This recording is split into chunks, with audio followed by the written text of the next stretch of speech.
मान्यवर, आज जो शिक्षा का बहुत महत्वपूर्ण मुद्दा है जिस पे आज हम लोग बोलने के लिए खड़े हुए हैं, ये सवाल मान्यवर सिर्फ शिक्षा का नहीं है, ये आने वाले जो हमारे भविष्य है उसका सवाल है मान्यवर। जो पीढ़ियां हमारी जो आज अनपढ़ रह जाएंगी सरकार की जो ये नई नीति लाई है उसकी वजह से। मान्यवर, ये उत्तर प्रदेश की में जब से भारतीय जनता पार्टी की सरकार आई है तब से लगातार उत्तर प्रदेश में शिक्षा का स्तर गिरता चला जा रहा है। और ये मान्यवर शिक्षा का जो स्तर गिर रहा है वो ऐसा नहीं है कि कोई संयोग है, ये मान्यवर सुनियोजित षड्यंत्र है भारतीय जनता पार्टी की सरकार का कि गरीब, मजदूर, किसान, उसके साथ दलित हो, अल्पसंख्यक हो, बुनकर हो, आदिवासी हो, इनके बच्चे पढ़ लिख न ले, इसकी साजिश उत्तर प्रदेश की सरकार कर रही है। माननीय बाबा साहब भीमराव अंबेडकर ने ये बात कहा था कि जिस समाज को कमजोर करना है उसे शिक्षा से वंचित कर दिया जाए। आज उत्तर प्रदेश की सरकार लगातार गरीब के बच्चों को वंचित करना चाहती है। मान्यवर, जिस तरह से अभी हमारे सदस्य ने कहा सही बात है, हमारे देश के संविधान के अनुच्छेद 21A में और शिक्षा के अधिकार अधिनियम 2009 आरटी एक्ट में लिखा है कि जिस गांव में 300 की आबादी होगी उसमें 1 किलोमीटर के अंदर आपको विद्यालय बनाना है। और आप सोचिए मान्यवर कि 1 किलोमीटर के अंदर के विद्यालय को बंद करते हुए 4-4, 5-5 किलोमीटर दूर भेजने की साजिश सरकार कर रही है।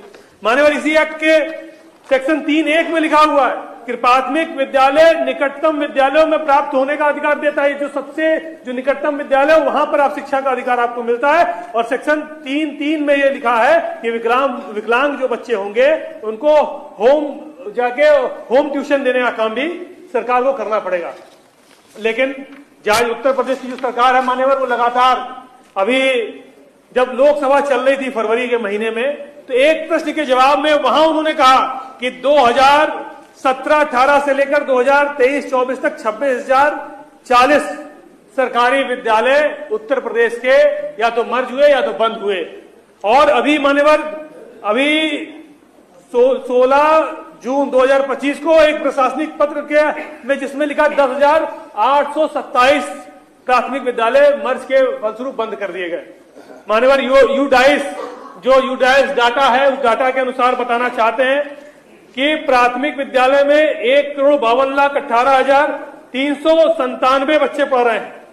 और इन बच्चों में मान्यवर, क्योंकि सरकार जहां रेशियो की बात करती है 1:20 का रेशियो होना चाहिए, वहां एक शिक्षक से मान्यवर आज उत्तर प्रदेश में 8,866 विद्यालय ऐसे हैं जहां मात्र एक अध्यापक का पढ़ाने का काम कर रहा है। ऐसे विद्यालयों में 6,11,950 बच्चे नामांकित हैं।